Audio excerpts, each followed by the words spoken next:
Baby. Check 1, 2. And some Blue Magic pressing grease. I'd have throw it down like.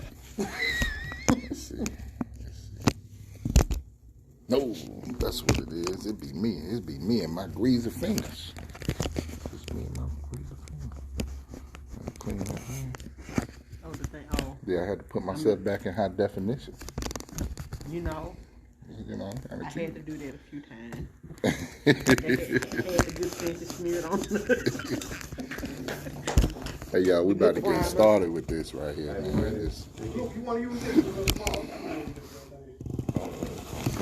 It's shaped like a purse. Check 1. All right, ready? Check 1. check one. Check 1. Check. Wait a minute. Check. I'm on. I was on. Am I on? You know. Am I on? I can't hear myself. Hey. Hello? Hold on, my mic keep going out. Let me see. It must be something. Check 1. Hello. You know what? Hey, sis. Hey, queen. Went out How you again. doing? Check. Hello, Yo, hello. yo. I'm here. Check 1, 2. I'm here. Hello. I'm here. I'm still I'm here. here. We here. Oh, This count is of a three. song that doesn't end. Yes, it goes on. Hello. No singing. It's, I think. You think it's a chord? You never ever did it before. This is Facebook. It's gonna be loud. The mic has never done this About to talk about it. before. Okay, so I'm gonna share it. You The were mic is singing the never- song that doesn't end this week. Wow. But he hadn't started. The mic has never I'm scared to done teach it this to my kids, especially my before. youngest. Oh, Check. She didn't figure it out, that nerd. some people Check. something I so. kind of cut y'all down. And the mic has Check, never check. done Don't this y'all love our sound check? Check 1, 2. Check. Check. I sound like I'm in the stadium. Check. Yeah, 1, 2. Check 1. yeah. Check 1, 2. Check 1.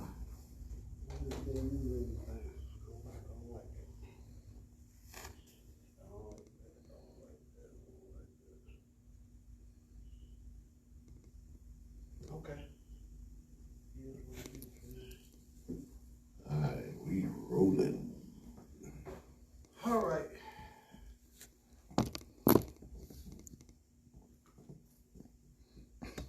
Hey, Vance said, "What's up, G?"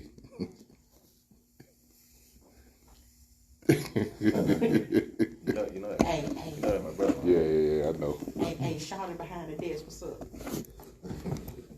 I have your number.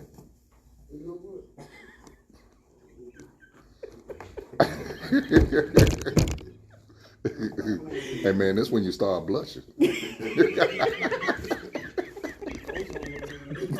She want my number.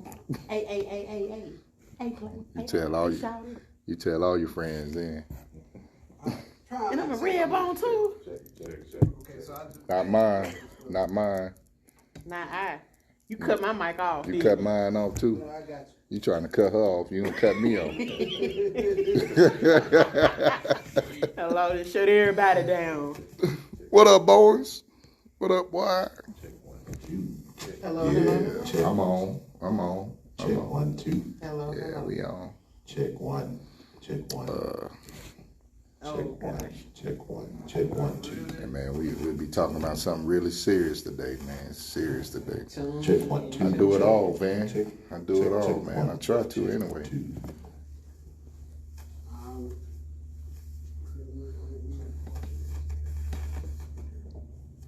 Is it the speaker? I don't know Okay. what this Is it is the staying? first time for this. Yeah, the computer stand. Mm-hmm. Check 1, 2. Is that a computer stand for real, for real? Yeah, like a laptop stand. Oh, okay. Cool, man. It stays. What up, Damien? Damien, what's up, man? room dog neighbor. Tune in, man. Tune in. Hey, listen, we be talking about something really I serious. love you, Lou. Right now, we just trying to get these mics right. It's me. It's the sound check. Oh. Oh. I'm slipping. Oh. Oh. I'm really slipping. No, you was just blushing. That's all that was. Hey, shout. Hey, she got your throat right now. Something wrong with that woman. As the young folks say, no cap. You know what, Sean? Nope. No, he don't know. He don't know. Right. He don't know. He don't know.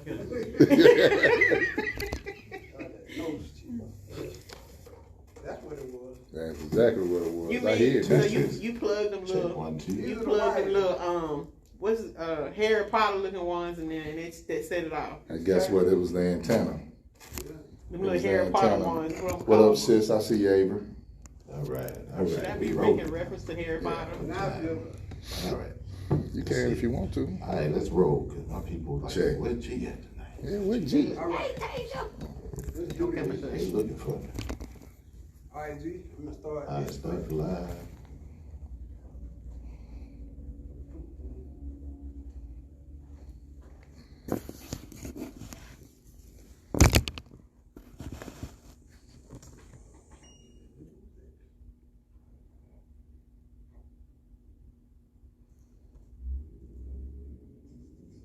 All right, we live.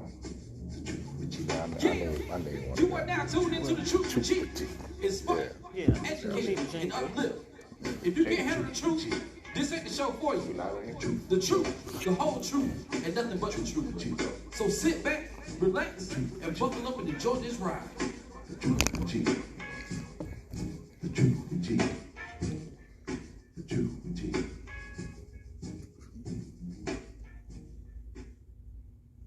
All right. Welcome back to the show. You are listening to The Truth with G on WPMM Talk Radio. I am Gerald Graham, also known as G, and once again, we are back to talk about the issues that matter to you and your community. Today is Wednesday. It is Hump Day, people.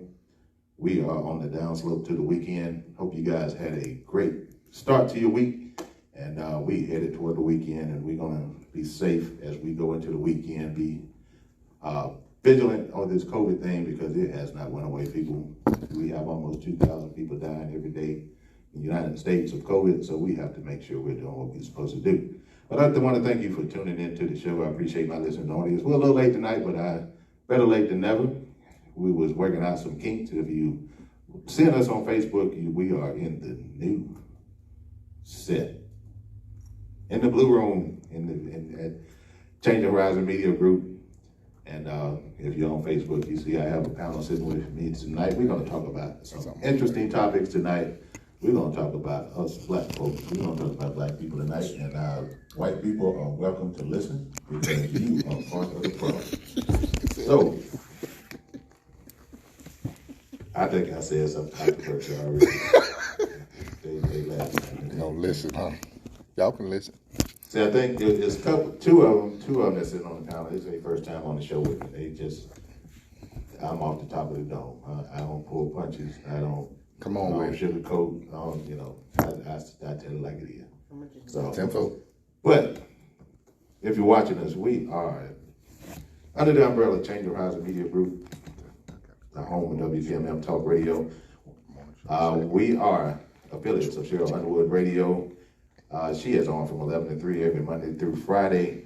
You can check her out on WPMM Radio. We are also a U-Haul dealer, so if you're trying to move and you need a truck, trailer, what have you, make sure you stop by 1000 West Michigan Avenue from 10 to 5 Monday through Friday, 10 to 3 on Saturday, or call us at 850-378-0347 to reserve your equipment.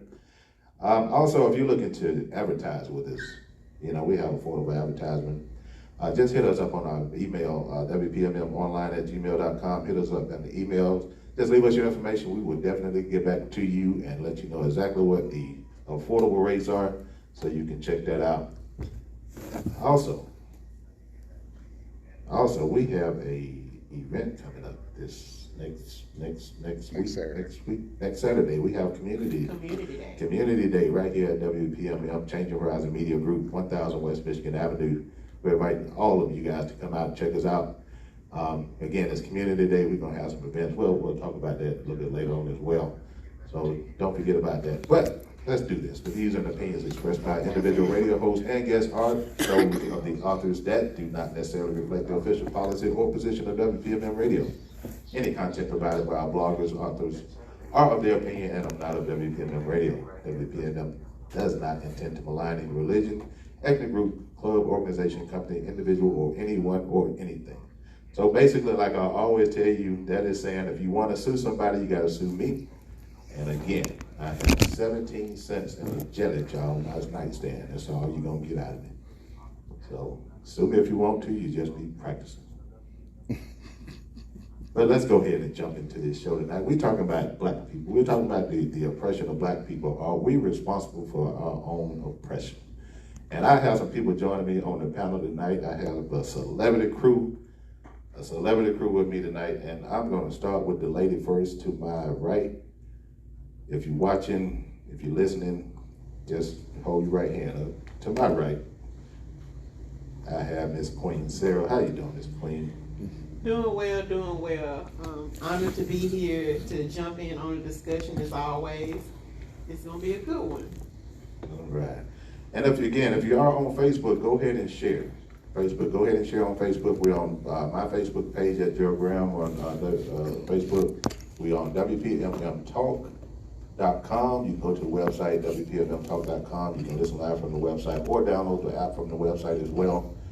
We are also, if you have Alexa, just tell Alexa to play WPMM Talk. She will oblige as well. We're on just about every streaming apparatus that you need. If you have someone who is not computer savvy and don't know how to operate, just text them, WPMMtalk.com. All they have to do is hit the link, hit play, and they can check the show out as well. So, but if you're on Facebook, go ahead and share. All right, so to my far right, the man, the myth, the legend. It's me. Here I go. I have Mr. Sean Parker in the house. What's up, Mr. Sean? Hey man, I'm glad to be here. Ready to put this thing down. All right. Yes, sir. All right, and to my left, I told you I had a celebrity panel today. I have Mr. Luke 1817 sitting to my left. What's going on, Mr. Luke? What's up, everybody? I'm glad to be here. Me and G, we should have been got up. Well, Right, so most this is long definitely. overdue, man. Most definitely. It's the beginning. All right. So tonight we're talking about the oppression of black people. Are black people responsible for their own oppression? And this show came about. We have a chat. Everybody here is part of the WPMM family, and we have a chat to where we talk amongst each other on our chat. And someone posted the video of a young lady that got pulled over for her tag. And you know how we get pulled over. We get pulled over for not having a cap on our tire stem. So that's how the police roll with us. But she got pulled over supposedly for not having a tag on her car. And the conversation started in our chat. We kind of went back and forth, and I was pushing buttons on purpose.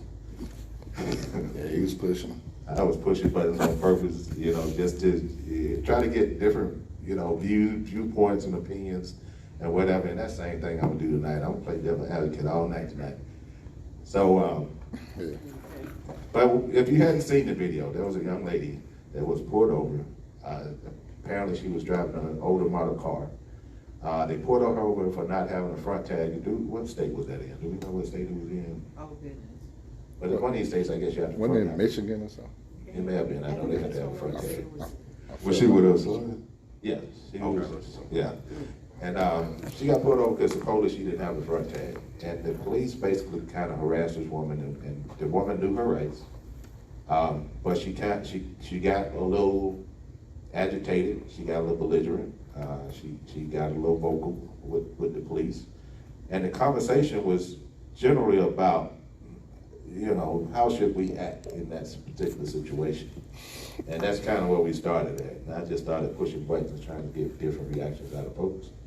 But Mr. Parker. Yo, I'm here. All things great, Mr. Parker. With that video, and you know, we're gonna talk about the whole oppression as a whole, but we're gonna start with this video. Okay. So what was your take on this video? Man, listen. He would start with me. I'm gonna be honest with you. With the video, man, I was really proud of the young lady that she did know her rights.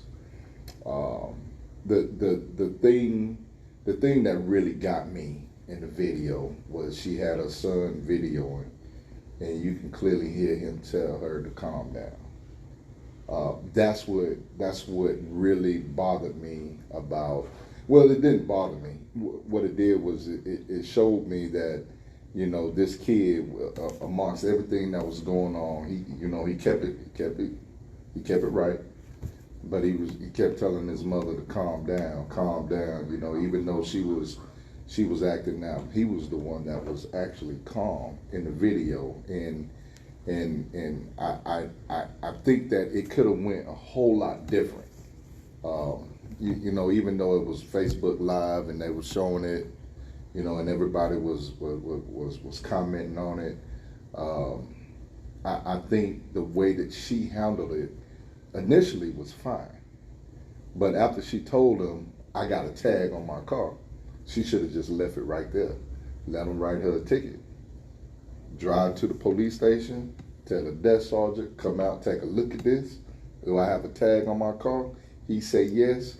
She got that ticket and she need to go to whoever attorney. There's a way to do things.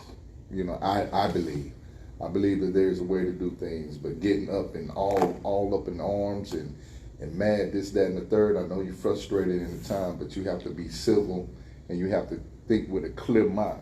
To me, okay. You have to think with a clear mind and you have to get home. You know, everything that she was doing, to me, if it was a black male, he might not have made it home. Okay. That's how I see it. Okay, so let's go to Queen Sarah over here. Queen Sarah, I know you saw the video. Yes, I did. So what's your take? And I'm gonna come back to you on that, Sean, because I told you I'm playing devil's advocate all night. All right, come on with it. I'm coming back to you. I'm with it. So, Queen Sarah, what do you think about the video?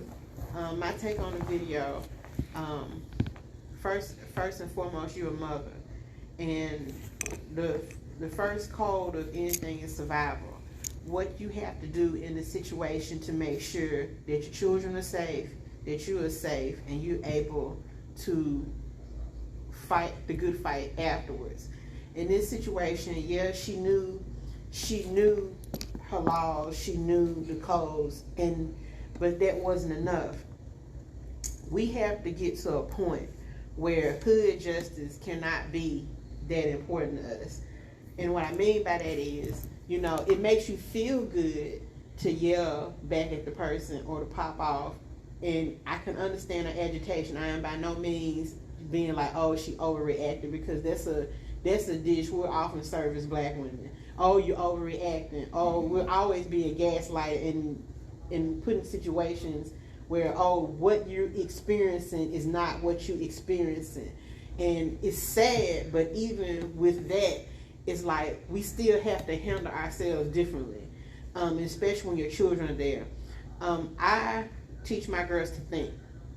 Don't panic first, think, because it's your brain that's going to help you survive and get through the situation. And being a cop kid, my dad always told me, hey, you get them in black and white. You get them in the court system, you get them on paper. Let them do all this extra. You state what the obvious is. You see it's here. They want to cut up an apple food. Okay, you state what the obvious is, but live another day. Make sure your safety is secure first, and then move forward. But I get it, and because she's a black woman, I understand that component. We have to be careful. It's unfair. It sucks, but it's what it is. All right. That's Miss Queen Sarah's opinion. Mr. Luke, what's your take on that video? Well, there's so many components to that video that we have to think about as a people, especially how with the way that we interact with our society. We have to understand the levels of class and class separation that exist in society on a normal basis. You have the general public, you have your politicians, you have your warrior class of people, you know, that are there to protect, right?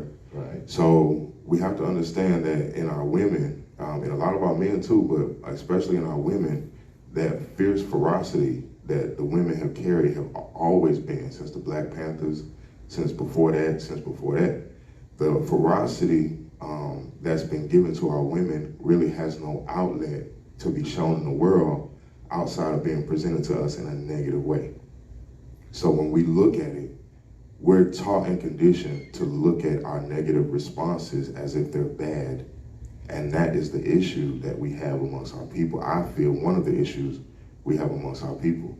Our reactions are not bad. Our reactions are justified and they're right on time. And the issue that we have is that we don't know how to stand in the capacity of those actions without feeling that we're wrong. And once we overcome that, I think that we can start to see the tables turn on our society. Okay. Okay, so I have three different perspectives Okay. of this video. Yeah, that was deep. I'm gonna give you my take of the video. Okay. But I'm gonna stay as impartial as possible because we still got to dive into this. I'm still playing devil's advocate. So with that video, obviously it was wrong of them to pull her over to begin with. Yes. Yes, So yes. let's get that straight. That should have never pulled her over.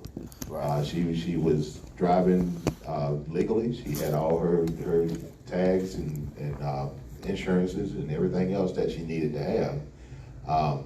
What triggered it is that she was a Black woman driving in a car that looked like she shouldn't be driving. So that's where the racial profiling come in at. They seen a Black woman in a vehicle, and they say, oh, she shouldn't be driving that vehicle. She must be selling drugs. She's doing something illegal. She's doing something she ain't supposed to be doing. She did know her rights. She articulated her rights in a manner that every right to do.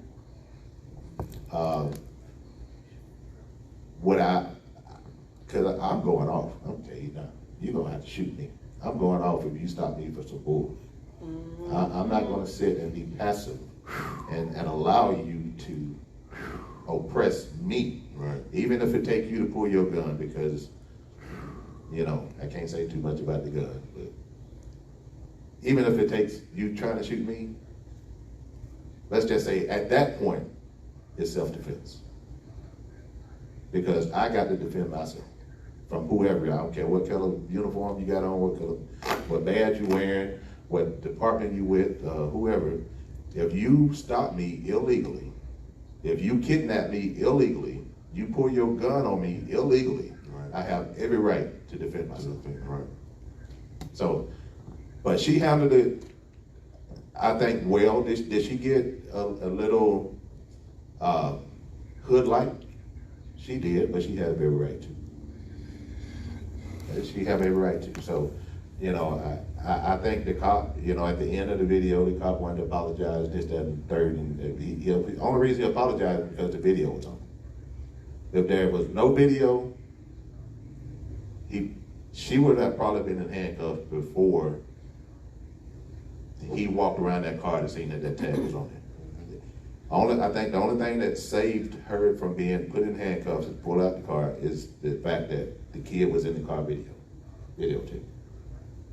I don't know how old the kid was. I think you sound like maybe a teenager. Yeah. So was a teenager. But that's my take on it. I think they have it right. So let me play devil's advocate. Let me ask this question. I don't know about that. And the topic of the show is: are we responsible for our own oppression? In that case, that young lady was being oppressed by the overseers. My bad. The officers. You know, I went back too many years. But that's the reality. Yes. They are still acting like the overseers. Okay. And they're supposed to be officers to protect and serve. Right.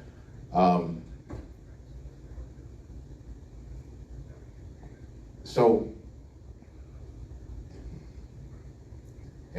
I'm trying to, because Sean told me you have to use my words. Hey, I have to parse my words a little bit. But I'm trying to. He's trying to find it. He over here searching. I can feel it. all of his- Hey, man, just come out with it, He didn't Okay. bust open the thesaurus. He trying to work it out. cause I got a response to that too, G. Okay. I got a response to that. But when do we draw the line? When do we stop allowing white people and white officers to continue to oppress us? And when do we say, okay, that's enough? I'm going to speak my mind. I'm going to do what is entitled to me under the Constitution of the United States, under the laws that have been drafted by the state, whatever they be. When are we going to stand up for our own rights? When are we going to stop bowing down to these officers just so in our minds we can make it home? When are we, is that lending to our own oppression by giving into the oppressors? Anybody can answer that. Okay, so I'm after you. so in what I said, it's not giving in to the oppression of our oppressors. To me, it's just making it home. I totally disagree with, police pulled me over illegally. First of all, you don't know if it's illegal until they tell you I pulled you over because you don't have a tag. More times than not, they're gonna ask you, do you know why I pulled you over? But you get pulled over and now they say I got a tag on, I don't have a tag on my car. As a black man, like I'm already on one. I'm already thinking they here to assassinate me. I'm here for elimination. And so I'm not trying to, yes sir, okay sir, all right, master. I'm not doing that. What I'm doing is I'm going to state the obvious. I do have a tag on my car. If you're going to write me a ticket, here's my license and registration, and then that's going to be that. I don't have to have a conversation with them, and I don't have to go, G on them. Listen, I'm trying to come home. I'm not trying to get into a gunfight.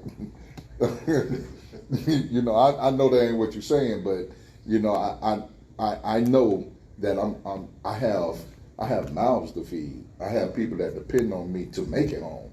And so I'm going to do everything in my power to get home. Now, what I am going to do is I'm going to take that ticket that they gave me.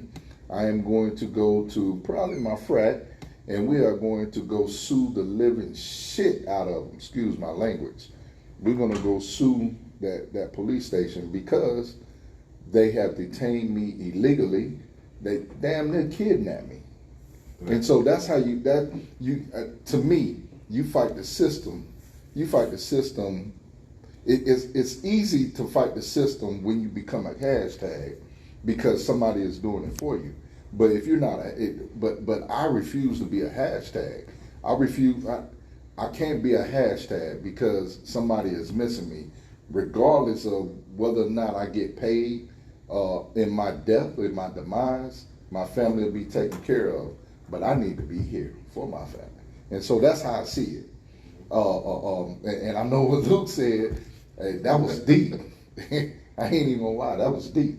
And he had me thinking over here, but still, at the end of the day, I got to get home. I'm getting home. Okay, I mean, that's, like I said, that's why we're here. We want to look at the different perspectives of this. Go ahead, Luke, what you got? I understand what Sean is saying. You're absolutely right. But there's multiple perspectives to this thing. Right. And from the spirit perspective, we're dealing with principalities of war. And when you deal with principalities of war, you have to become a warlike people. And that's the bottom line to this thing, that for some reason, we don't feel like we're supposed to go into that realm. Meanwhile, these police are military trained. Their training has changed a few years back. It upgraded. So they became military personnel with police badges. That changed everything because now they're no longer concerned about the community. They're no longer concerned about the well-being of the people. It's about doing whatever they're told, whatever their orders are. You know what I'm saying? That changes the game. So because that changes, our people's mindset also has to upgrade to match what's coming to us. Right. You understand what I'm saying? So it's not that you won't make it home, because there's going to be those incidents that happen. You know what I mean? Right. But as a people, we're supposed to learn from those, grow, re-strategize, come back so that we can protect ourselves better for the future. You see, as long as they can oppress us or keep us pushing to a place of fear, they'll always have us in a position to unable to win as a whole group. You know what I mean? But you're absolutely right on what you're saying from an individual perspective. I agree with you. And I was gonna go in that direction you were, Luke.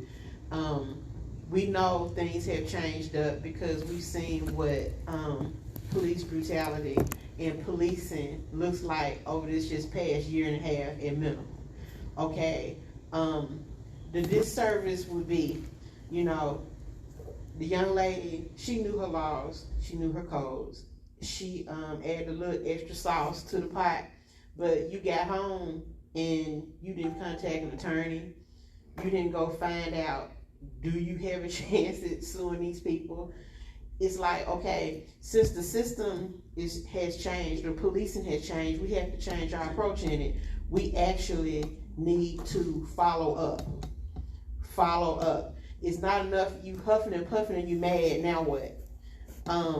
Take it to court, challenge the system. Since the system has changed, we have to change how we do things. So sitting up, and I've said this for years, sitting up being puffed up and mad about something doesn't help the solution. It doesn't help you mad. You mad, your blood pressure up, now you gotta go and spend money on some herbs or prescription medicine that's gonna further put you in a situation. Okay, we need to challenge the system as it changes to make sure we stay above water than that. By not following through, and I've seen that happen so much with people, oh, we mad, or we gonna do this, we gonna do that. But it's very seldom we go get the lawyer, we go fill out the paperwork, even in civil situations where it's not violent. We don't follow through. So. Okay. So let's unpack a little bit of this that we just talked about. Okay, we got Sean saying, you know, I have to make it home for my family, and I feel you on that. I understand why you say that. I got Luke basically saying, at some point we have to stand up. We cannot continue to bow down, or you know, that's my word, but I'm gonna use that word. And Sarah is trying to take the diplomatic route. She is one to go to court, and she wants diplomacy to come into play here, which is cool. I mean, I agree with all of the aspects of everybody's opinion. I promise you, I do. But at the same time, let's take the civil route. Let's take the civil route. In the black community, we know that in the black community, people don't have. The percentage of wealth that we have is very little.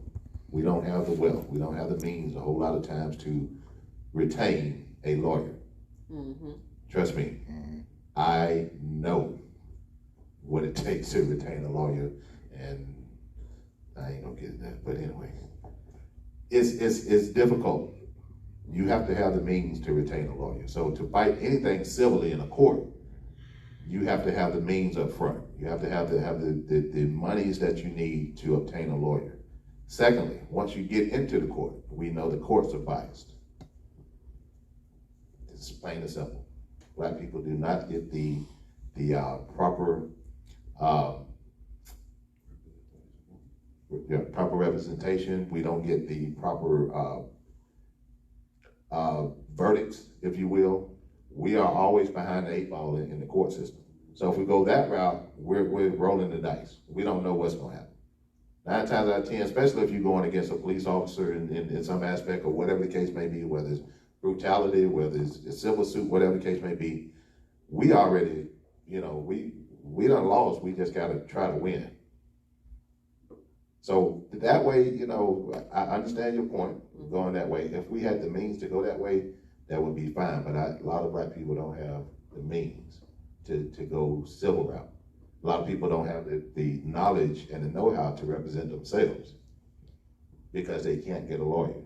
We you can't put Lil Ray Ray up in court and think he's he's gonna represent himself. And, you know, Ray dropped out of school in third grade, you know. Mm-hmm. Then I'm gonna go there. If Ray dropped out of school in the third grade, Okay. his mama need to be whooped. And this is what I talk about, and I'm pretty sure I'm gonna get slammed for this. Black Lives Matter. Where's the legal fund? Where is a tangible resource that our people can use in that time of need? Even though the NAACP received a huge amount of criticism during the civil rights movement, there were resources and there were funds, and it was a time where we were a community. We practiced community, and we made sure our people had resources being in court, to go to court to defend things. Somewhere along the line, they got completely lost. The Black Panther Party for Self-Defense was not simply a group of black people walking around with afros and leather jackets. They had defense funds. They had all these things happening. At what point in time did we stop and say, we don't need any of this? Right, when we thought we had rights. No, when the climate changed, like everything that you're saying is absolutely correct. The George Floyd happened last year, Breonna Taylor, Ahmaud Arbery, everything, it was like boom, boom, boom, boom, boom. Then we have this big movement, this big push. I mean, we here in Pensacola, we out there at Graffiti Bridge, ain't nobody at Graffiti Bridge right now, ain't nobody out here marching this, that, and the third. We have taken that, just getting back to Black Lives Matter. Listen, I think it was a real good catchphrase. I mean, if you really want to put it out there, Black Lives Matter is a catchphrase. Now,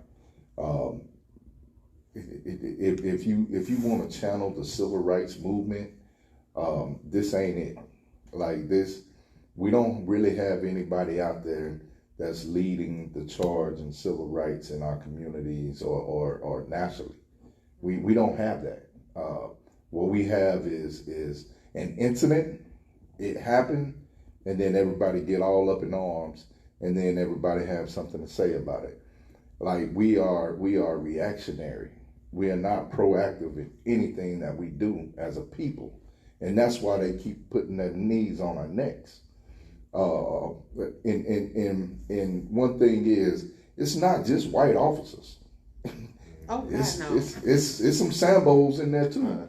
Like let's be honest. It's some Sambos in there too. And it's not just, you're right, it's not officers, it goes even further up the chain. when you look at oppression, when they took us, like we were oppressed and we are without an identity.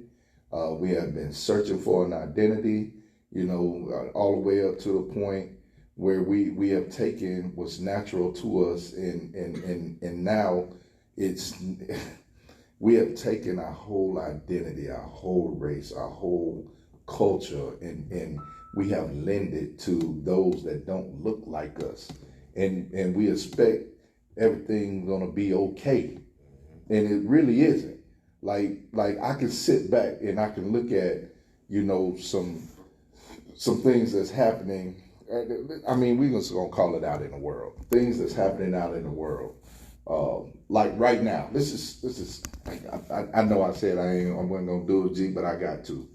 Everybody is up in arms about this little white boy who killed this little white girl, but ain't nobody talking about just right here in our community. We got a brother sitting over there in the Escambia County Jail who have a dead woman on his picture, on his phone, right. And they out here searching, and that's getting no attention. And it's right here in this community. Right. Like, come on, man. Okay, I'm gonna address something. A couple things. I know we're live on several Facebook pages. I'm gonna go to comment on mine, and then I'm going to go comment on Sarah's here. But if you're just joining us, we're talking about Black people. Are we contributing to our own oppression? Is the topic that we're talking about tonight. Danny Rand made a comment. She said between Martin and she had Sean in parentheses. And then she said, and Malcolm X, then she had Luke in parentheses. She said, I'm going with Malcolm.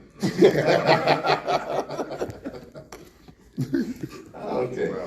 And Cheryl Gully is on Queen Sarah's Facebook page.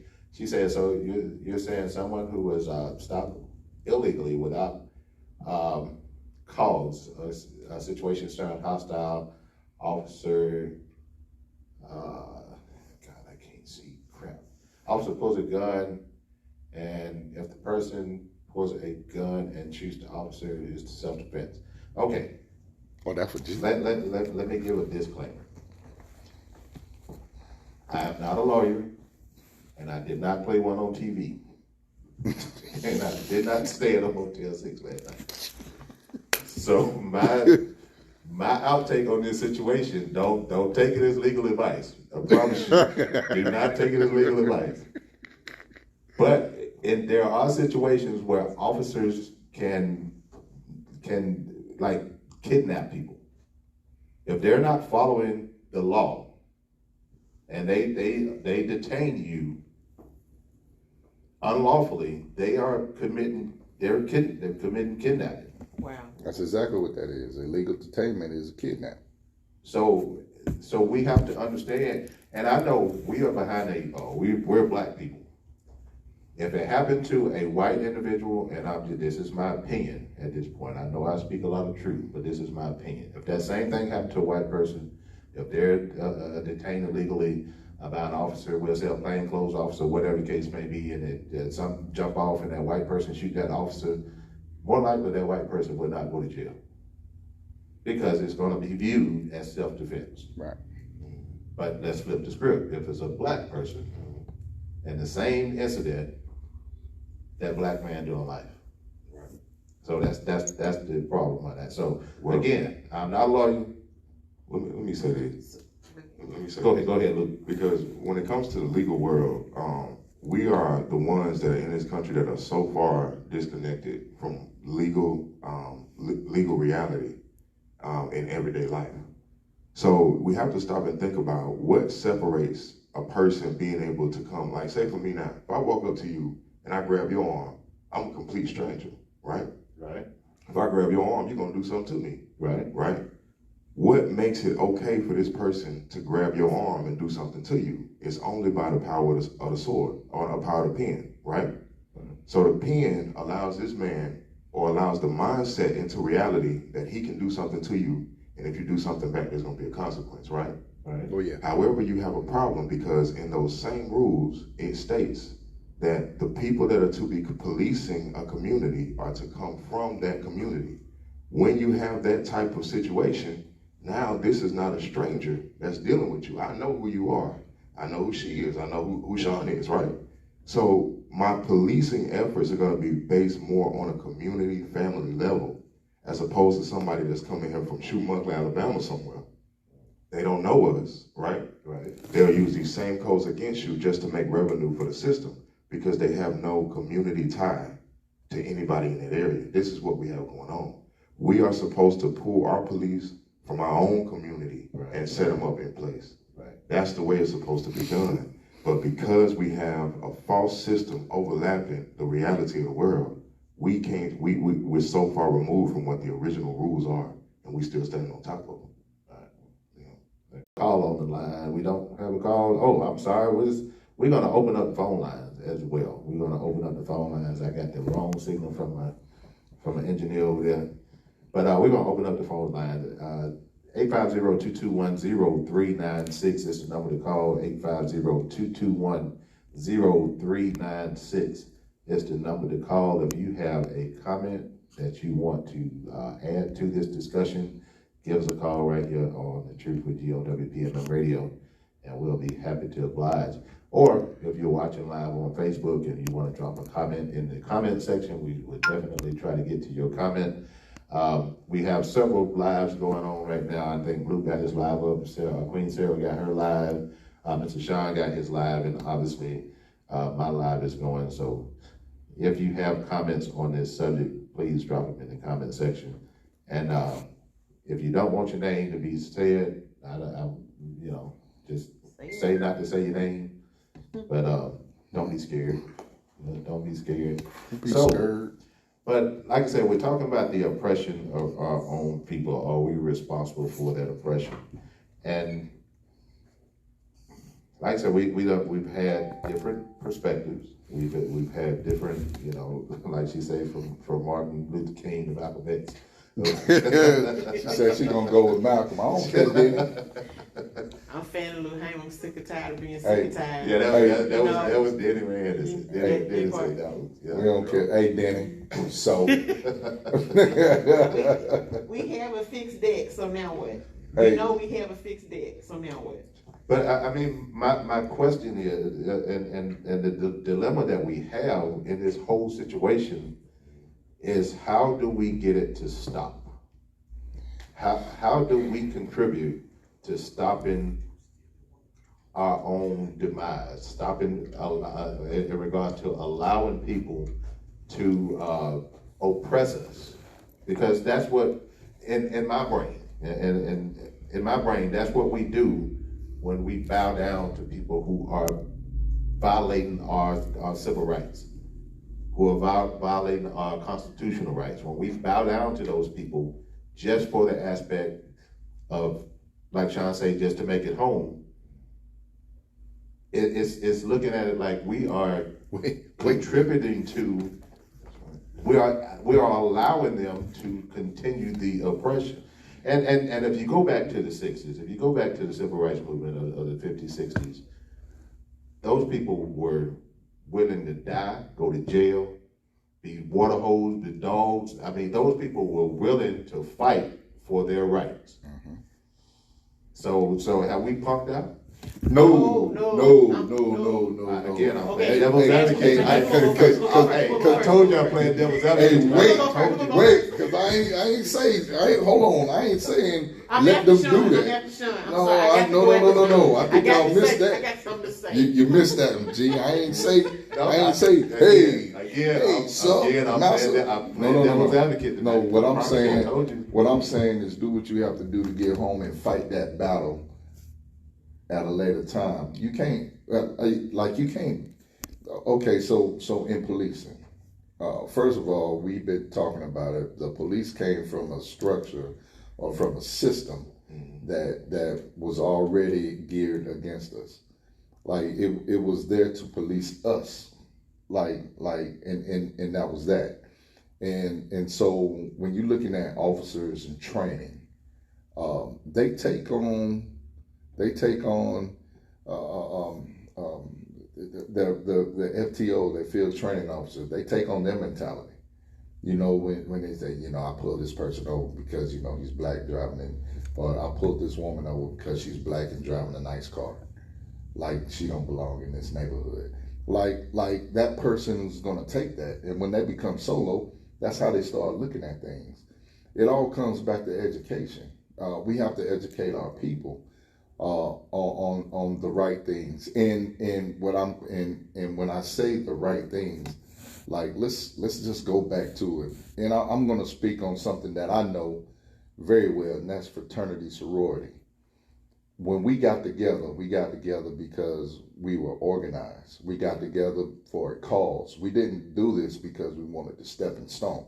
We did this because at that time, in 1906, you had people who didn't look like us that was really mad that we were on their campuses. And so as a people, we got together and we said, you know, we're going to be for us. Same thing. I mean, the women's suffrage, 22 women, Delta Sigma Theta in 1913. 3 months later, they was marching. They was marching in women's suffrage. Like Iota Phi Theta, 1963. They started because in Washington, D.C., they helped shape the political landscape in D.C. They birthed out the civil rights movement. And so it's that sense of belonging that our community has been fractured. We belong to a whole bunch of other stuff. Like I put a post out yesterday on we support Gulf Coast, Black Gulf Coast. I put a thing out and said, hey, look, we need to start spending money in our own community, doing our own thing. So, and then we need to post it, and then with a hashtag, so everybody can flood that business, that entrepreneur that's trying to make it big. That's no longer a small black business; it's a national chain now. But you know, maybe 5-6 likes. One thing I learned that, you know, it don't matter how many people like it. It matters how many people saw it. Right, so I know right. a whole bunch of people saw it. But like let's do that. Let's put back into our community, and we ain't doing that. You know, and I see a whole bunch of Michael Kors persons running around here. You know what I'm saying? And I'm gonna leave it at that. Yeah, we boys and girls, let us open our history books and go back to the Niagara movement. Okay, where the blueprint of civil rights, which was structured. The problem now is that the neo generation of civil rights activists don't really get what it entails to create change and movement. Yeah, they marched. Yeah, we did this or we did that. You felt But it was not just the marching. It was, let's sit down, let's strategize. There's a reason why suffrage was first. There's a reason why, integration was next. It's a reason why citizenship is a reason why all these things came a certain way on purpose. It was orchestrated and it was intentional. Yeah. And like, I keep going, I'm not gonna just label it. I'm watching a group of people move and say, we want rights, we want this, we want that. But, when you sit down have you sat down at the table and created a list of demands? You haven't. There was things that our parents and our grandparents wanted, the things that we're living through now. The movement is by no means over. It was up to us to pick up that banner and keep it going. But some way, somehow, we lost that blueprint. We lost that, it's not just about being seen. See, because when Fannie Lou Hamer and Michael Mother and other civil rights activists were moving and shaking, they didn't have Facebook Live. You know, they had the church. We're going to go down to the church and have a meeting, or we're going to go over here in the field and have a meeting, and we're going to get it done, or we're going to meet and have a meeting and structure what we're doing. And the reason things are all kind of all over the place is what did we really want to come from the new movement that was tangible? No civil rights legislation that was in favor of African Americans was passed during the time of the Black Lives Matter movement. Of course, you had Asian Americans that they had a law passed to protect their civil rights, but nothing was passed for us. You had gay rights legislation passed, and all these different nothing in the whole scope of, you have black men being assassinated left and right. You have black women being assassinated while sleeping in their beds, but there's no legislation because there was no demand for it. And it's when are we gonna get past the clout culture to really sit down and understand what we need, what we really need? Screw being excited about Nicki Minaj and all the other people who are not pouring into our culture the right way. And I'm just saying her, not just her, but that's where we're getting off. There's no sit down and this is how they did it. Maybe we need to borrow a little bit from that and move forward. But we jump up and down and we how come or why is it we haven't accomplished anything more or gotten any further? And then we're not even supporting people who are for progressive movement. It's like Sean just said, how many black businesses are we really supporting? Are we clicked up? Are you supporting these group of people because they got a whole bunch of likes on Facebook or had this bomb party? At that party, how many people did they register to vote? That part. Right. So I'm a hush because I'm getting in my my mode. But we gotta quit engaging and doing things that's meaningless and expecting some sort of magical bibbidi bobbidi boo outcome. Jump on in Luke. One of the first questions that comes to my mind is, who is our enemy? And I think we have a major problem with identifying our enemy and who that is. And to the point that when it comes down to displaying what's black and what's white, we have a lot of gray area because we don't have the basic understanding of who our enemy is. And everybody on the planet has an enemy. Every nation is able to define who their enemy is. We're the only ones that only define our enemy as each other. Okay, so that's systematically, that's a programming. Like Queen was saying, it's all a systematic programming. Our government is only 200 and something years old, right? So before that 200 and something years, which is actually the time the European came into office, because they had to fight for that. You know what I'm saying? Right. They came over here to a whole nother thing that's not talked about. And they had to fight to get in office. They had to wait for people to die. They had to wait for people to move out of seats and positions.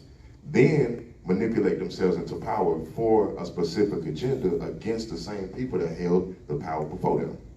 So when you look out here into the world and you see what we're going through is a direct result of what happened in the early history of this country that is not talked about. At all. At all. Yeah, on purpose. On purpose. I'm a history major, and you don't learn that component of history at all until you're in like a graduate level course. Right. Why are we not teaching our seniors that, at least in high school, a part of American history or world history? You don't hear it in West Cecilia. You do not hear that component. Right. Dick Gregory said it best. He said, you don't need to feel oppressed by nobody white that's sitting next to you, because the real echelon is up at Harvard and Yale. These people were indentured servants and part of prison states and all this other stuff. Right. Guess when I heard this? My first year of graduate school. So you don't hear this till later on, and then you don't get to the big books that's dusty with that stuff in there until you continue into professional academic studies. That's why. That's why the Bible says you're supposed to seek first the kingdom of heaven. What you're gonna find that the kingdom of heaven is the ancestral realm for your own people, because your people predate. That Bible is talking about our history, and I don't want to take it religious, but I want to tie it in together into, identifying our oppression. Those people that history book is talking about nothing more than the melanated people of this landmass over here. Everybody else is called a foreign nation or a Gentile.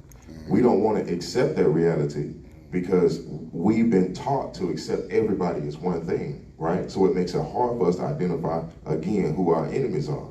But the Bible specifically states who is who and who's supposed to be doing what. And now that we're coming into that information, because that book wasn't made for us. It was made for the slave master. Absolutely. You know what I'm saying? Right. So we had to figure out how to read spirit-led. Then we had to pick up something that wasn't for us, spirit-led. Now the Spirit is showing us that it's our book, and now white America is trying to change their whole narrative, you see? So what we're going through right now is the oppression to keep our people from stepping into a place of unlocking themselves in the brain. That's where all of this warfare and stuff. Look, man, I try to be quiet as much as possible. You know what I'm saying? I try to be quiet as much as possible. You know what I'm saying? But it get hard when you have a discussion like this, because we really need to understand what is going on here. We are the creators of this planet. Right? That's us. When you look around this planet, nobody knows how to do the world until we do it. Once we do it, not everybody know how to do the world now. Not everybody know how to be cool. Not everybody know what's good to have. Reinventing of black. You understand? A whole book. We predecessed everything, but they put us last. This is a role reversal we have going on here. And until we get ourselves back to being high priests, high kings, warriors, we talk about it, but we're not walking in it. You know what I'm saying? Right. A king will never let another nation come into his land and oppress him and put his hand down, foot down his neck. That'll never happen. You gonna fight me to the death. You're gonna die first. We gonna die together. Right. You get what I'm saying? That's a king. Everybody out here using this terminology, but they not that, because their mindset ain't that. You ain't willing to die. That's you know what I'm saying? And not to down nothing, but the fraternities that were put in place as a means to control our people. Because, like you said, they was tired of stuff. They ready to set themselves free. So the people in control say, give them this. That'll keep them on this way. not realizing that they further pushing us up to the top. This is what's going on in our country.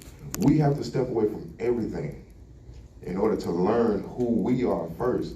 And you're going to find something that's strange, the true stranger to fiction, what they say. You're going to try to find something that's strange, but you're also going to find something that's extremely powerful for your people only. And they don't want you to get back to your power, man. That's all this is, you know. Well, we're gonna. If you're just joining us, we're talking about are we responsible for our own oppression? And Luke just struck on something in regards to the biblical sense of things, and he said he didn't want to go that route, but we on the Truth with G. We do things differently here, and that was actually a perfect segue into my next question, because it has to be asked. A lot of people think it, but I'm the only one that will say it.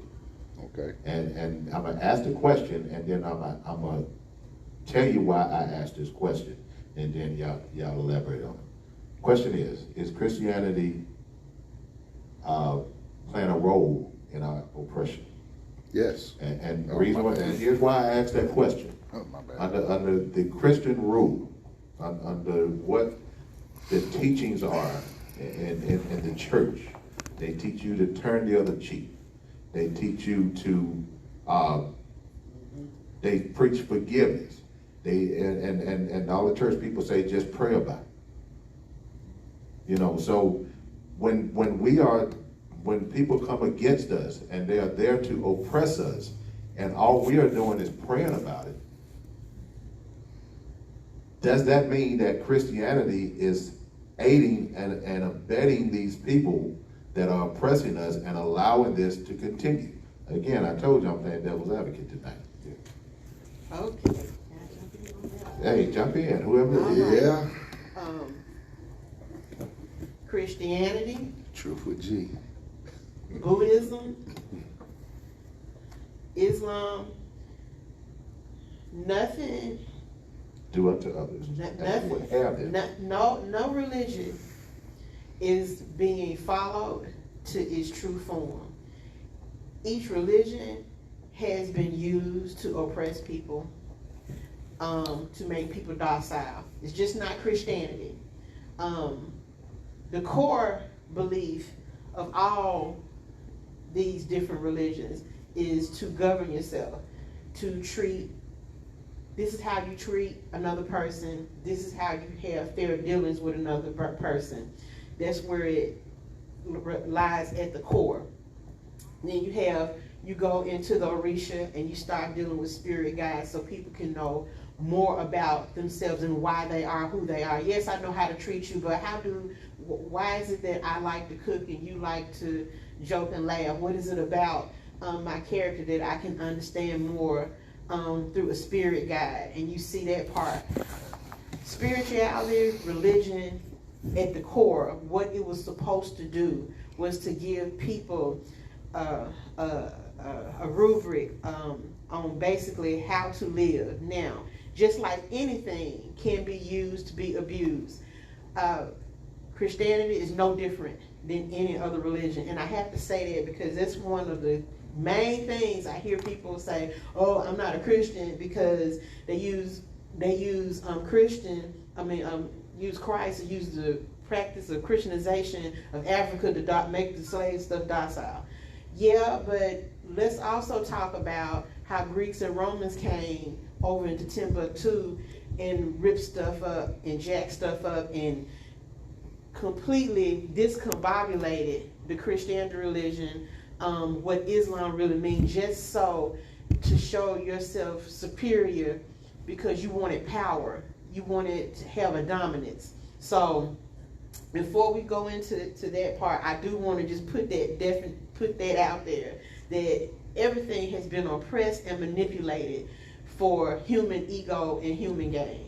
And you can do that to anything. You can start a war over food. We don't like people that eat pork versus not eating pork. It's old-fashioned conflict theory. Let's put some people together. Let me tell you what your differences are, even though you don't have a clue of what your differences should be. Let you fight about it. Now that I've distracted you, let me go pass some laws. Let me go gain wealth. Let me go start a war. Let me do things while you distracted. See, it's easy for me to make you fight each other versus me fight you. So it's plain old-fashioned Marxism, conflict theory. We have, and the problem is we have to stop fighting each other over nothing, because that's what what's happening. We're fighting each other over nothing. Our problem isn't really our problem. If we all trying to get out of this building, Jews, Muslims, Christians, what my guy said, Fred Hampton, we want water, we want justice, we want out, right? We don't care who we are, we want out. But if I make you sit and argue, well, you need the water more than I do because I'm black, or I'm better suited to throw the water because I'm Asian. That's the problem. Meantime, the people who wanted the building torn down and you out of place have snuck out of the building with the water and letting it burn because they wanted you out of the place and they wanted the land. So the building is level. We got to think about it that way.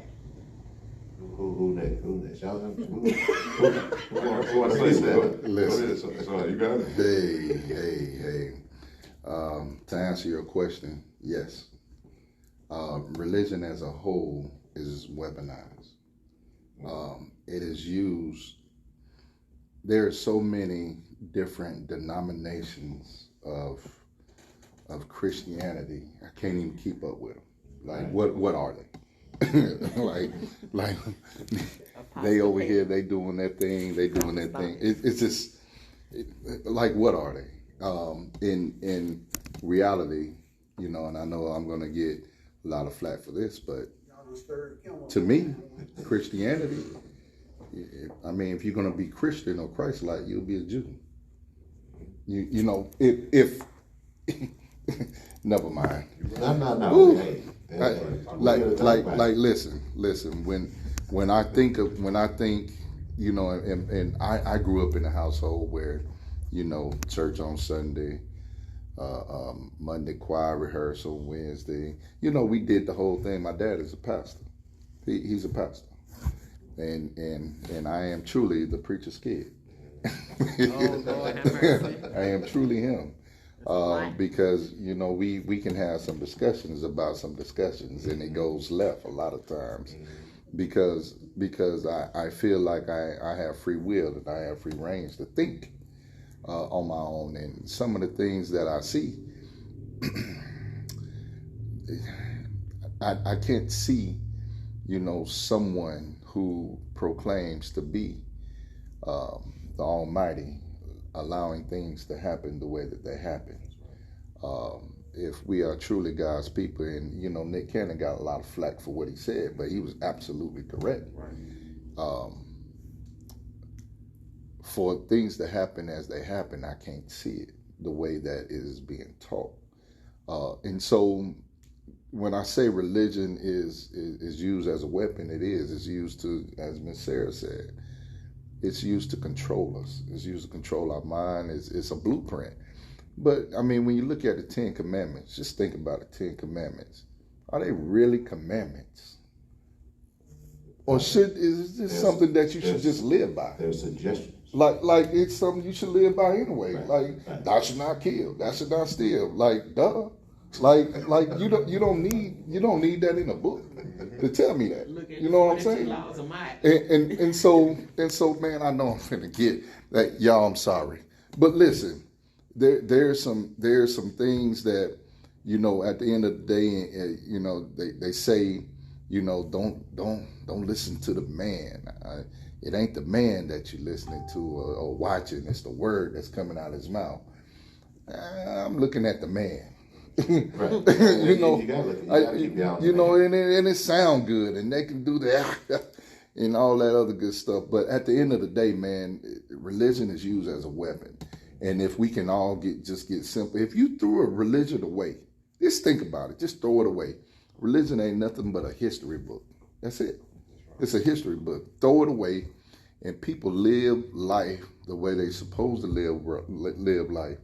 doing the right things. We had a whole president who used Christianity against a whole nation of people. He used it against a whole race of people. Like, they couldn't even come across the border. He locking children up in cages, giving them little 4-year-old. Never mind. Hey, listen, I apologize, y'all. Well, you know that But this is coming from my heart. That same Bible that we share, and again, I'm a spiritual person. I'm not gonna say I'm a religious person. I'm a spiritual person. Me too. I'm spiritual. And that same Bible that we get our teachings from is that same Bible that the slave owners used to oppress us. They used the words in that Bible to make sure that we stayed where we supposed to stay, to make sure that we did what we supposed to did. Yeah. That made us think that we were bad people if we did anything outside of that Bible, even though they were doing stuff that had nothing to do with the Bible. And they made us believe that this Bible was the gospel, even though they wasn't practicing what they was telling us. You know, so, you know, again, I'm a spiritual person, but I would challenge, and I ain't scared to challenge the Bible thumpers. And, you know, because sometimes you have to challenge. Right. You know, so look what you got. You've been itching over here. Well, I mean, so this is a touchy subject, man. We in the Bible Belt, you know, and a lot of us down here go to church every Sunday. So to actually pick it apart and dive into the reality of, you know, why it's disintegrating is something that people really don't want to talk about. But, you know, to go back to what Sean was saying, in the Bible it says, woe unto those who call themselves Jews but are not, you know, and we overlook certain passages in the Bible that's leading us to a point if we would just pay attention, but we're being taught to not look at it that way. You know what a 501c3 is, right? Yeah. 501c3 has certain guidelines inside of its contract that does not allow the church to go in a specific way when it goes down to teaching, understanding, and edifying your people. You see? So it's been turned against you, but only since Martin Luther King came out the church. That because he rose up to such a great power, now they had to put laws in place. You see what I'm saying? So we have to go all the way back to look at something. Everything that they give us as people here, as a nation here, we magnify it. They brought it over here, they gave us Christianity. What we did with it, we turned it into a worldwide thing because black people do Christianity. You know what I'm saying? So now the whole world does Christianity. Then they give us the Yoruba practice. Now look at us now. What's happening all over the world? Everybody black want to identify with African, you know, Pan-Africanism, this, that, and the third, XYZ. It's a worldwide thing. Everybody Oshun.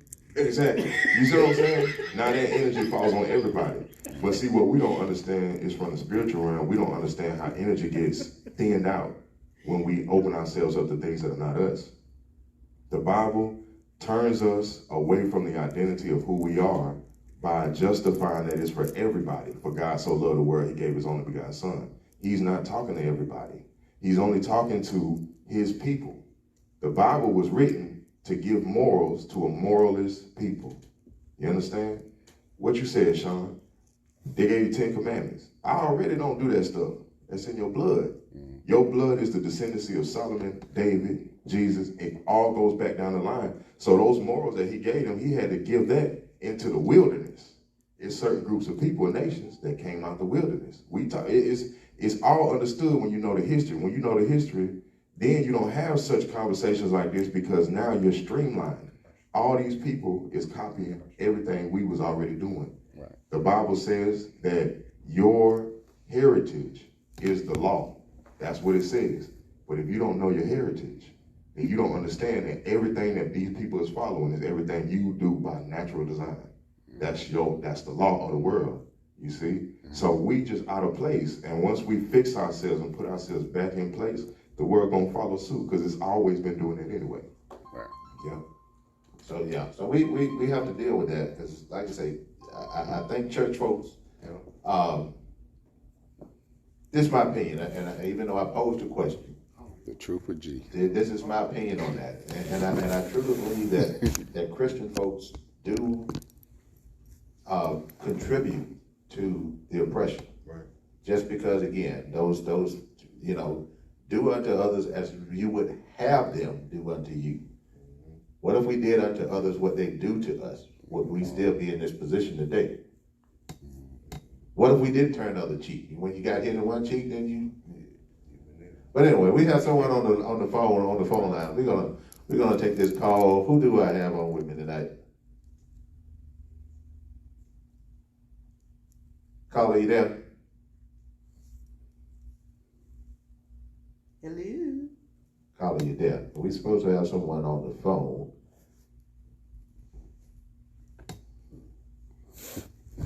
The Trooper G. Are you still there? Yep. Okay. If I'm not sure what happened with you, but G don't put me out there. He was call. They scared to call. Hey, he ain't got me all out here.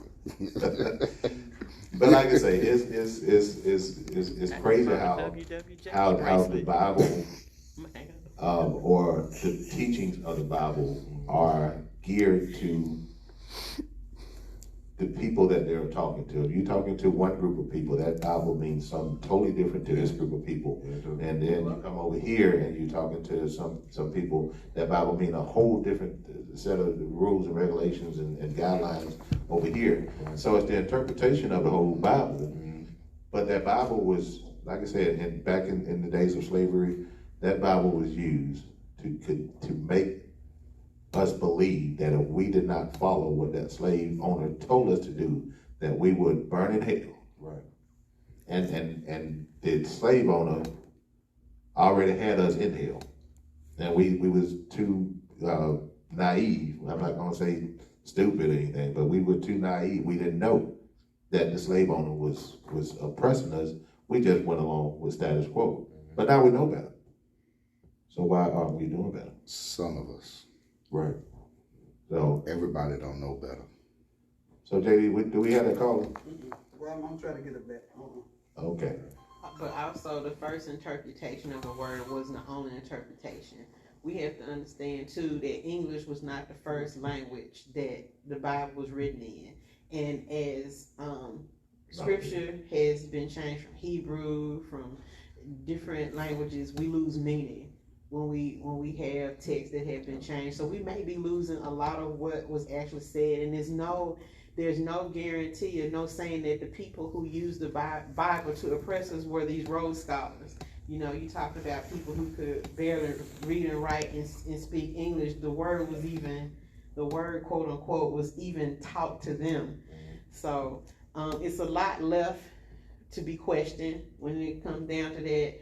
It's in the Bible, is a lot to be interpreted, because we don't know what we're getting at this point.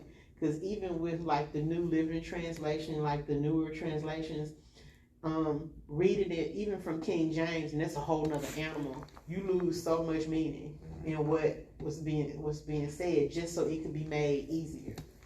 Well, there's so many different versions of the Bible right now. Yeah. You got the King James, you got the NIV, you got the Your HIV, V, my V, somebody's you V. got the STD, Right. you got the. And it's I mean, all, you got so yeah. many different versions of the Bible. Right, And right. everything, like I say, the Bible is interpretation. And if A complete interpretation. and like I said, we had the white people believing that, and we all had white Jesus hanging on our wall at some point in our house. Even though the Bible said something totally different, we put a blonde-haired, blue-eyed white man on our wall in every church Yeah, across just next to that house. across the nation. You know, there was that white Jesus, when the Bible said something totally different. So why are we worried? Yes. JD. Okay. Hey, Kim. We got a call on the line. She out, y'all. She I out. knew it. I was waiting on it. Is that Kimberly Therese on the line? This is Kimberly Therese on the line. So are you how long do your phone call last? Really? That's what we doing tonight? I love you, You Kim. won't pressing me. I don't like that. Hey, they done already threw a phone now. You better get them wigs right. Don't press me, man. Don't press me. So what you got tonight, Kim? You were supposed to be on this panel tonight too. I was. And So you couldn't because I get, didn't confirm in time, I just didn't, I said, well, but I'm here. so But you just got out of lockdown? Huh? You just got out of lockdown? Don't or answer you- that. she Don't sweat. don't answer that. She was in the You know what? sweatshop. I'm not entertaining. I'll just mess with you, Kim. You know I gotta mess with you. So what you got going on, Kim? Let's talk to me.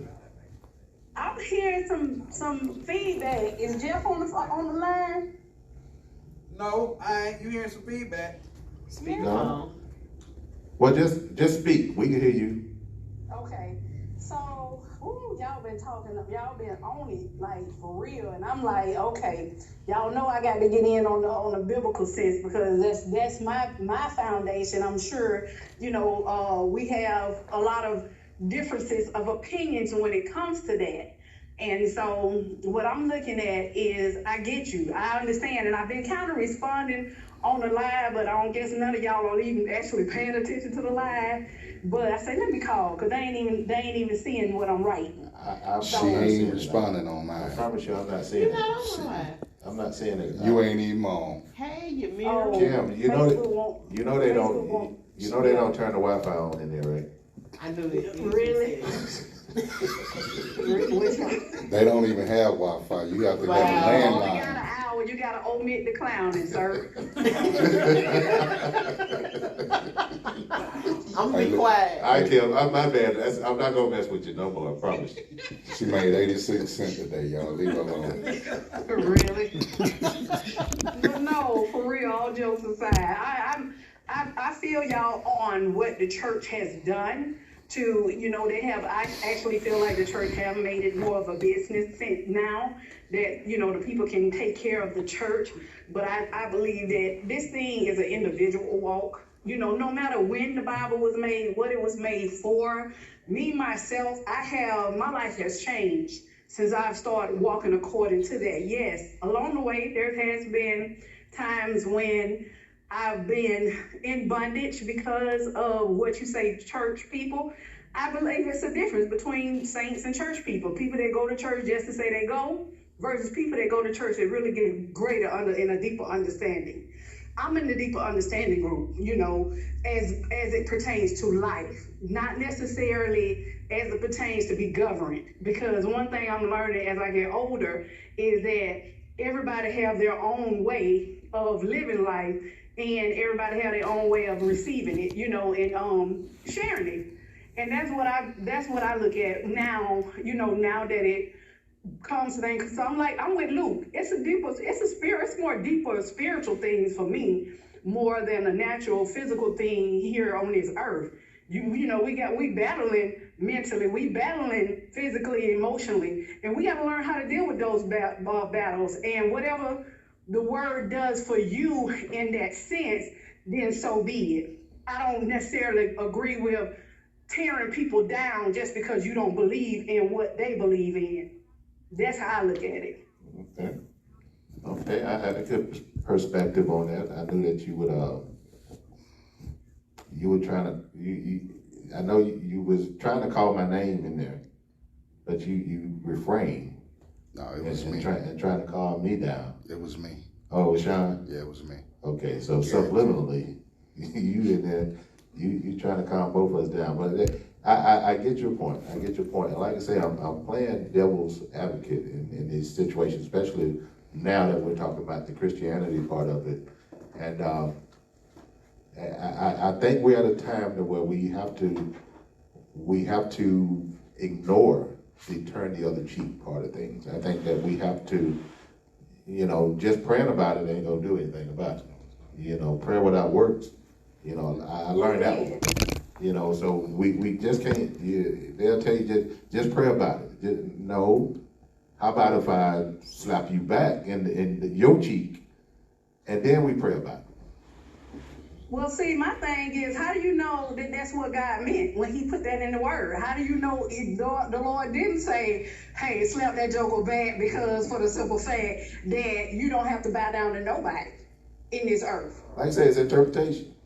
Exactly. It's just, And that's the thing about it. We have to learn to get before the Lord yourself, and whatever the Lord say, as long as it's good, right, and the truth, then who's to say that it ain't gospel? Well, I think that if we, I didn't mean to interrupt y'all. No, you go ahead. Go ahead. But I think if we actually stay within context and look at how history has shown us life, then we'll kind of be able to see what the Bible is pointing out. There have been certain groups around the world that have gone all around the world committing genocide on other groups of people. But every time we start talking about that, it gets brushed under the rug. We don't want to identify those people. Yet Right. those people are identified in the same Bible that we read. And the Bible also says to stay away from those people. You should not sleep with those people. You should not share nations with those people. You should not share land with those people. And at the same time, it tells us that the way the other nations treat us, when we go buy a house, they charge us 3 times the amount, but they help out each other. That's what we're supposed to be doing for our own people, and we don't do that. You know what I'm saying? And when we go to sell that same house, we get 3 times less. That's right. And see, so the Bible tells us naturally to stay away from the other nations, because the other nations are not you, they're not a part of you, and they're not the ones that I chose to represent me on the planet. Yet we're the only people that sit here with the kumbaya spirit. Right. And we aspire to whiteness. Yes, we do. If we have people who are intelligent or they're articulate, oh, you talking white, intelligence, even our measurement or how we view beauty is to a white standard. Our body mass index, you know, we are genetically not made up like Europeans at all, but we get diagnosed all kinds of crazy ways because, oh, well, you're morbidly obese because your body mass, you're not 5'3" and 77 pounds. Who you know? I mean, really? So it's this very false sense of superiority that we have even bought into on some levels, and we don't challenge it. And then when you challenge it, it's like when I go to the doctor and say, no, I don't, wait a minute, that's not what's going on with me. You know, then it's an argument, you're difficult, it's a problem, versus, no, let me really help you. Because that goes into a whole thing of economics versus treatment versus cures, but we ain't gonna get into that. But it's the standard that we aspire to, and we gotta stop making that the standard, you know. I got a comment. I've been trying to find my comments. My comments come and go. Half of them ain't there, or whatever. At one comment, Mr. Chris Hendricks, he said, also we have to ask this, if Christianity was in Africa before the slave trade. And that's a good question. Yes. I don't. Yes. Yes. Were they studying that same Bible? No. And that's something I don't know, so I'm asking the question. No. You can date back, one of your oldest Christian nations is Ethiopia, and you had people who were studying Christianity, but it was not what our very lawful children over in Europe was doing. We were praising God. We gave God praise for creation and nature. And yeah, we in addition to that, yeah, we had our spirit guides. It was just that. We recognized God being the ultimate creator of the sun, the earth, the everything. And then it was for interpretation who we were going to be. You know, were you going to be the educator of the village? Were you going to be the doula who caught the babies? Were you going to be among the councilmen in the village that helped make decisions, or the people who would participate in the agriculture part of keeping the village going? We all had a place. Like the scripture says, a time and a place, and everything has its place. We understood a natural rhythm with earth, with nature. We had a very natural rhythm. And they got very, very, very lost for interpretation when you start seeing Romans go into Africa to the universities to study religion before it got real goofy. And they said, okay, let's take this back to Rome and let's make it our own. Let's make this something, let's make it reflect us, because we have to be right. Science, it has to make sense scientifically to the people we're going to explain this to.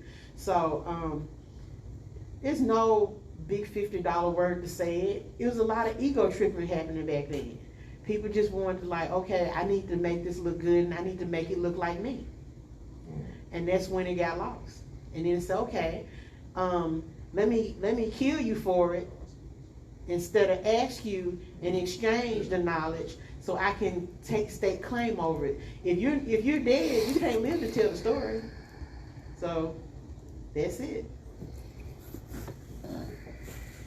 But yep, we were praising God. Okay. And like I say, I promise you, it's anytime I go on the air, it's like Facebook be messing with me. I don't get comments sometimes. Comment. You know, I think Mark Hey, Zuckerberg man. be watching me and Yeah. he be pushing the button, you know, to try to shut me up sometime. But it's all good. We still gonna get the word out. And I know we don't went over my time, but what I want to do, JD, if you don't mind, what I want to do, I just want to hear from a word from our sponsor. Once we come back from that, we're gonna kind of wind it down, if you will. 'Cause I know I done kept you guys longer than normal. Sean came in and first question he was like, is an hour long enough for the discussion? No, an hour ain't long enough, 2 hours ain't long enough. We keep this going all night long. Oh, Kim, you still on the phone, right? Kimberly Teresa, are you still there? Put the needle down. Kimberly Teresa, y'all back on lockdown? Tell the God. Yes, I'm still here. Kim, you need some new friends. I'm still You here. need some new Okay. friends. Kimberly, I need stay on the line with me, Still okay? here. Stay on the line with me. We're gonna go to a quick commercial break. Can y'all hear me? She say that one more time. Hang up. Kim, can you hear? Turn your radio on. It's feedback. Turn it down. Turn your radio down. Kim, are you there?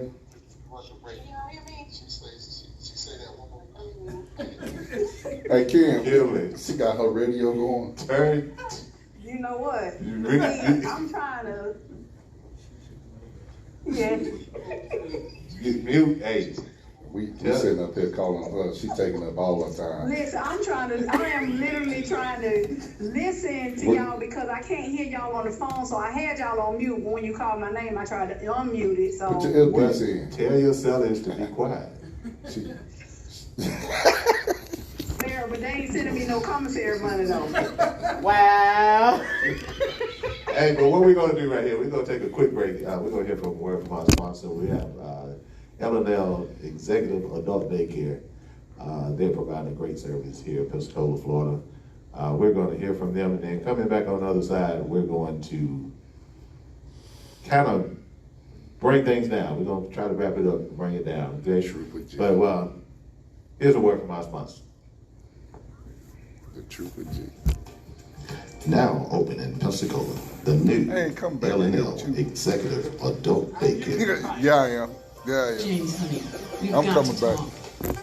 Your mom's condition has Lord changed. have Now mercy. you're talking about her moving in with us. Babe, I'm not ready to give up my career. I know I somebody just don't has know what to something do. Well, Lisa, have you heard about that new place on Brankus Avenue? It's a daycare. A daycare? Honey, we can't take your mom to a daycare. She's not a baby. Don't be silly. What up, y'all? Maybe no. I Don't be appreciate y'all ridiculous. jumping It's on. an adult daycare. Calling It's designed to in. care for the elderly and handicapped adults Sure. during the day while you're at work, so you can continue on with your life just as you always have.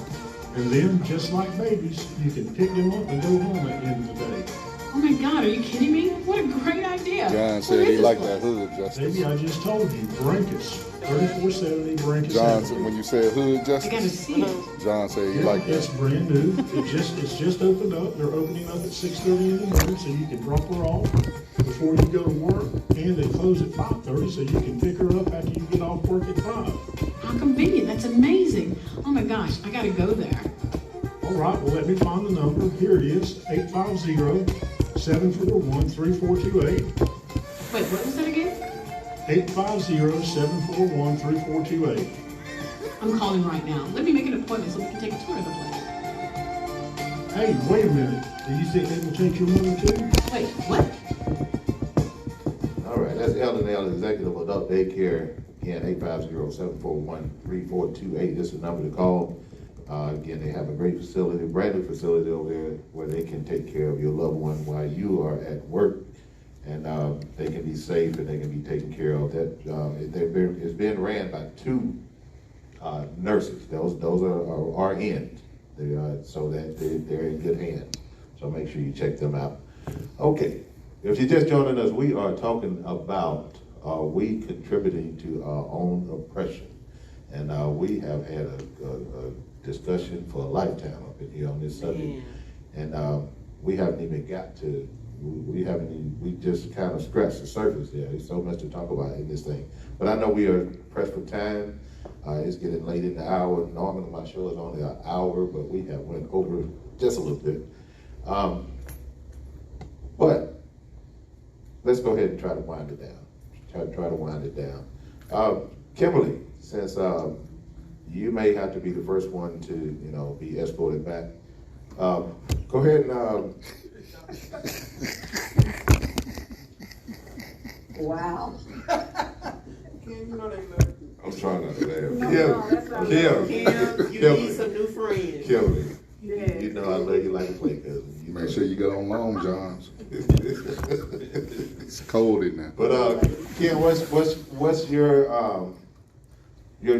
parting shot here on this subject? Are we talking about oppression or are we talking about Christianity? The whole gamut. Well, I believe that there needs to be a change. We need to stop fighting each other and learn how to work together, even if we don't necessarily agree, because everybody's trying to be chiefs and not enough Indians. And while we all can't be, just come together as a whole and fight oppression, period. You know what I'm saying? We're no longer fighting a system that is against us. We're fighting ourselves. We're fighting. We didn't let them allow them to make a system for us, and the system itself is keeping us in bondage because we don't see what is done and what is yet doing. And if that makes any sense, it's just like it's time out to stop fighting each other. So what if you got the same gift that I do and I got money? You might have money, but I got the brains, I got the knowledge. So what? Why we can't bring that together? Right. I feel you, Miss Kimberly. I appreciate that. Who wants to go next? Mr. Luke? What's up?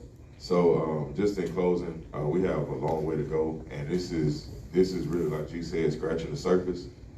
There's so many layers to this thing. It's been layered up like a cake, and we have to take this thing layer by layer by layer, while still remaining in humility and being open enough to learn, and then also being open enough to compromise and being willing to balance with one another. Once we get back to that place, I feel like our people will at least begin to start to see the path. Then we can begin trying to take the journey to walk. There you go. Who next? Yeah, I'll say something. Yeah, just in closing, we as a people, we have to stop fighting each other. You are my brother, you are my sister. Just here in our community, if we band together, we can stop a lot of things that's happening to us. When we act as individuals, things happen to us because we are acting as an individual. But when we band together, we can make some things happen. There you go.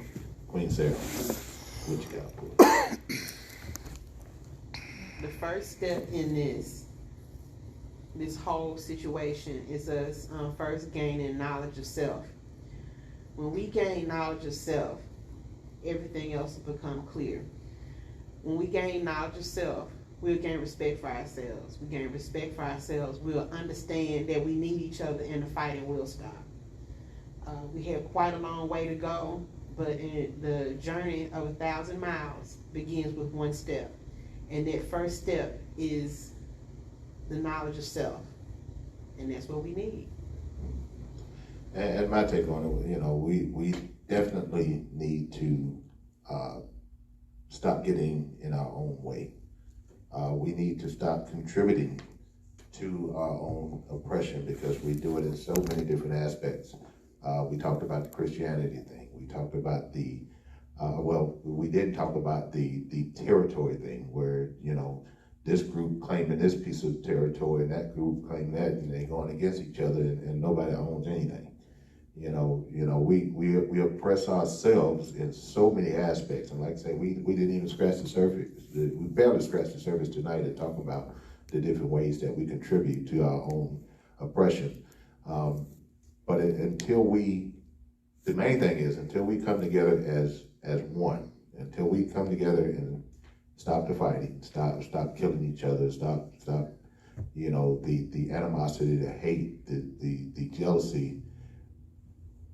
Until we do that, we're going to continue, and they will continue to do what they do because they know that we can't get together as a people to fight off what they are doing. We don't have the power to fight off what they're doing because we're still not one, And I heard a long time ago where somebody held up a finger, and they say that there's a lot of things you can do with that one finger, but if you take all those fingers and put them together, you can strike a mighty blow. And that's what we need to be. That's where we need to be to stop this because we have been oppressed long enough. We have suffered 400 plus years of oppression, and it's not stopping. Racism still exists. Ignorance still exists. Knowledge is the key. Yes. We have to educate ourselves. I don't know everything, but I try to learn everything. And I continue to learn. I continue to listen. I continue to watch, and what's going on around me, and I try to gain from it, and I try to pass along that information, any good information that I have that is the right information, that is truthful information. I pass it on to you guys. So that's what we do here on the Truth with G.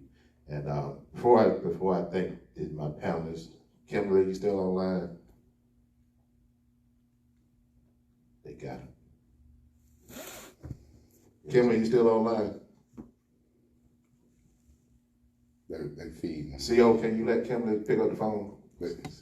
I am here. Okay. No. Kimberly, tell us what you got going on.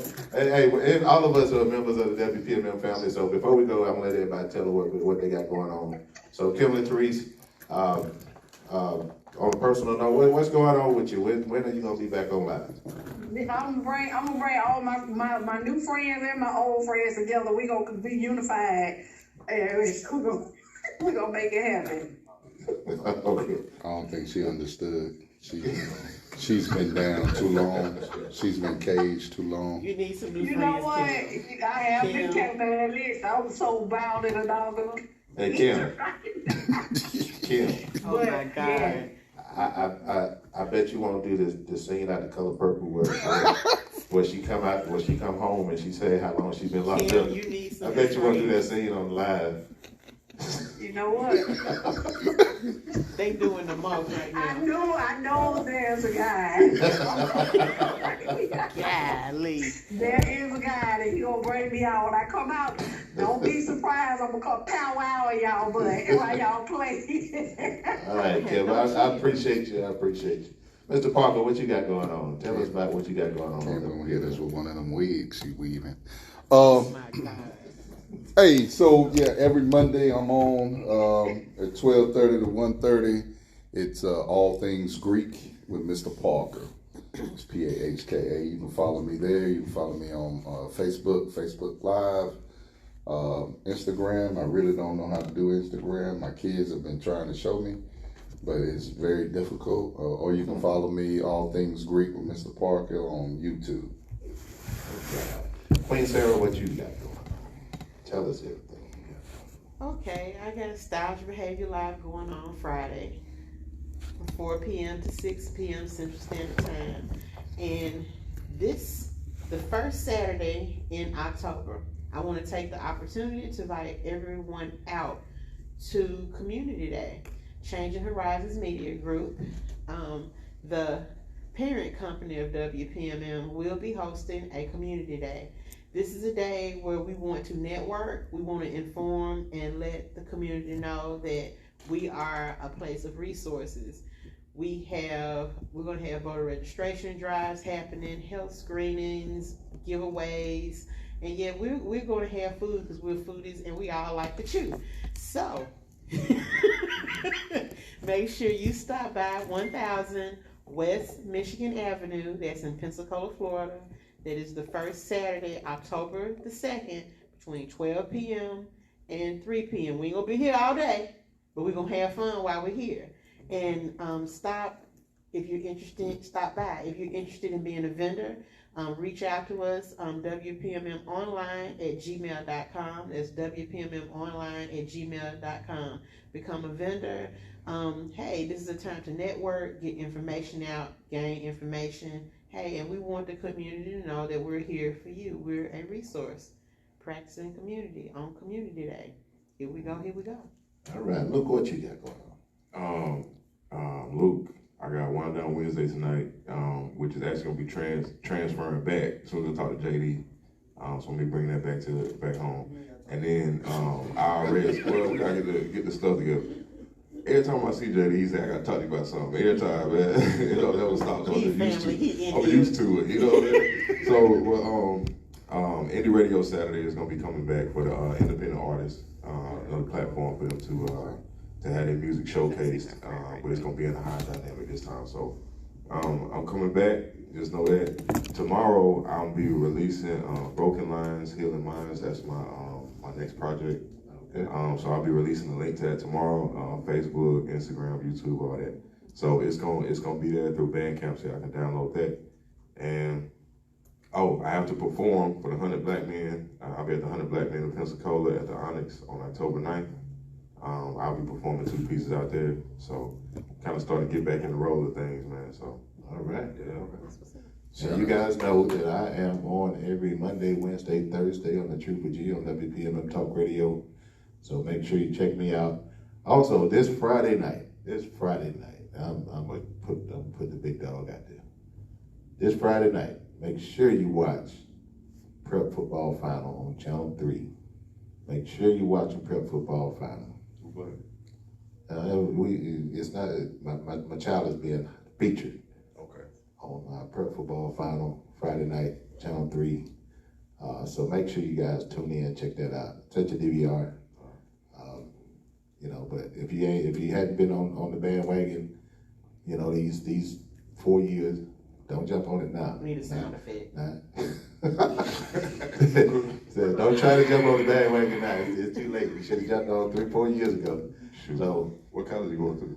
We trying to see. University of Florida. Pull that out right quick. He can go to FAMU. But actually, FAM's gonna check him out Friday night too. Tell him he need to go to it. Never mind. So HBCU, baby. So yeah, so check that out Friday night, and like I say, I'm on every Monday, Wednesday, Thursday, 6 o'clock. Check me out. Maybe not. It's been a pleasure.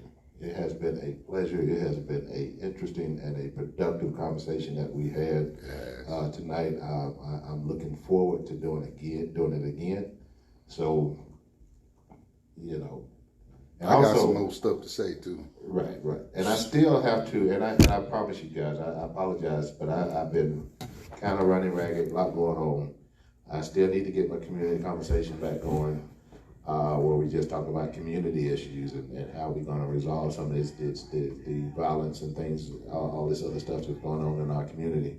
I started it and then I had some issues go on and I had to take a little break and trying to get it back up. Hopefully in the month of October, we'll get that going again, and that'll be right here on at WPMM Radio, WPMM Talk. So be looking out for that as well. But it's been a great night, you guys. Been a great night. I appreciate you guys coming in. I appreciate y'all lending your voices, lending your knowledge, lending your wisdom, because I think we gained a lot tonight, and I hope you people out there listening gain a lot as well. So. Appreciate you guys, but I'm about to get up out of here. And as I say all the time, be safe, people. COVID is still out there. Wash your hands, social distance, wear your mask, do the whole thing. COVID is still killing folks, people, and I want to see you on the next show. Yeah. Don't be the next victim. Take care of yourself. So with that being said, you guys be safe, you be blessed, and I am out of here. Good show. Uh-oh. The man right here. He gonna find a hop. He gonna find a hop. I'm finna hop now. He took. Seconds of that. He turned it up. He gonna find. Turn it up. All I'll hop right up out of here. We did the benediction. Thank you all for tuning in. The discussion will continue. Y'all know I'm gonna be on style page live going off about this stuff, right? That part. Anyway, see y'all Friday. Be good. That fella right there. I'll see you later on. Hey, Wookie. hey, that right there. That's a king right there, y'all. That fella right there. I'm in the midst of it. Yes, sir. Yes, sir. Yeah, them antennas sir. growing and getting sensitive. Hey. I'm seeing He my everything, hair. man. I was frustrated for 3 That dude weeks is straight. everything. Like, Hey, man. Hey, listen. Let me get I somewhere. appreciate y'all for coming out, seeing what was going on here. That That guy right there, him. Yeah. Him. Them antennas. Boy, he had, hey, listen, he had you, hey, Mark Zuckerberg. He made me. He made me. I didn't want to. He made me.